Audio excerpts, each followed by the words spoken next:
E aí pessoal, Hellboy, o Homem Torto é bom? Bem, eu sou Yuri, sou aqui do Geleia e tô aqui pra comentar um pouco sobre o filme, fazer minha resenha.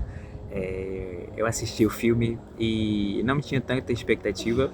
Na verdade, a minha única expectativa é pela direção do Brian Taylor, porque ele realizou, né, o conhecido Motoqueiro Fantasma 2, O Espírito da Vingança, que é um filme que eu gosto bastante, onde ele trouxe o personagem para o seu campo, que é o terror.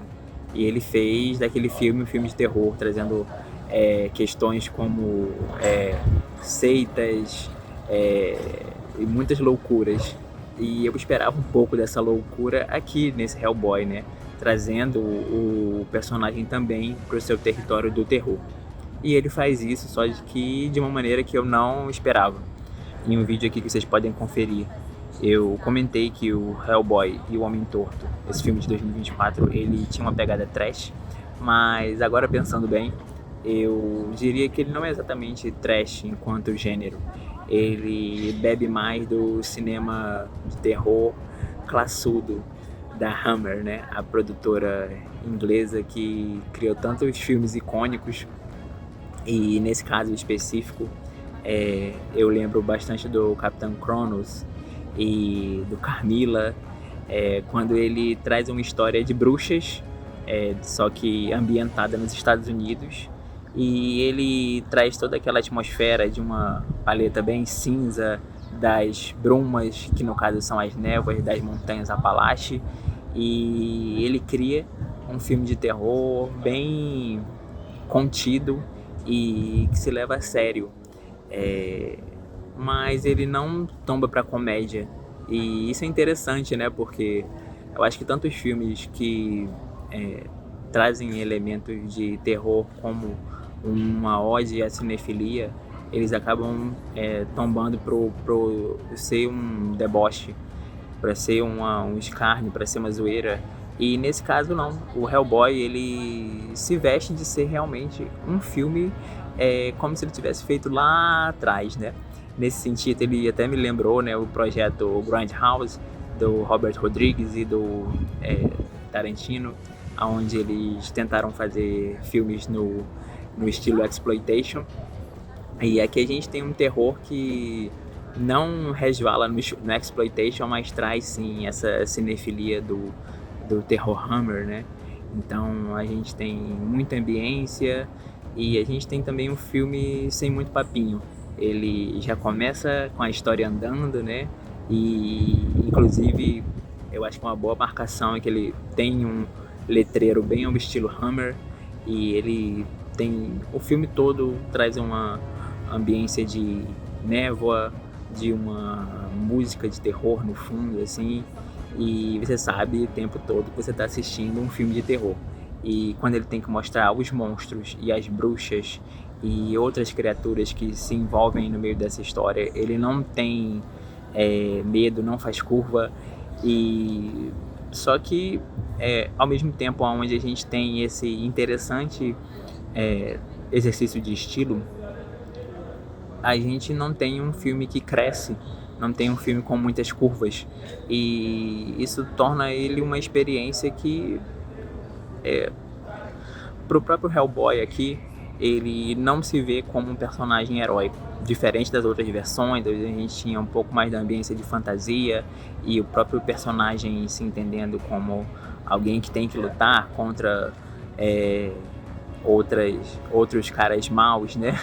Aqui a gente não entende o Hellboy dessa forma. Ele mesmo se entende como um tipo de investigador, um mediador entre os dois mundos, e ele está o tempo todo aborrecido. Então ele mesmo não tem muita empolgação com a sua história, ele vai pra frente, ele sabe que ele vai resolver, porque afinal ele tem experiência e ele é o Hellboy, e ele não transpassa essa empolgação para quem está assistindo.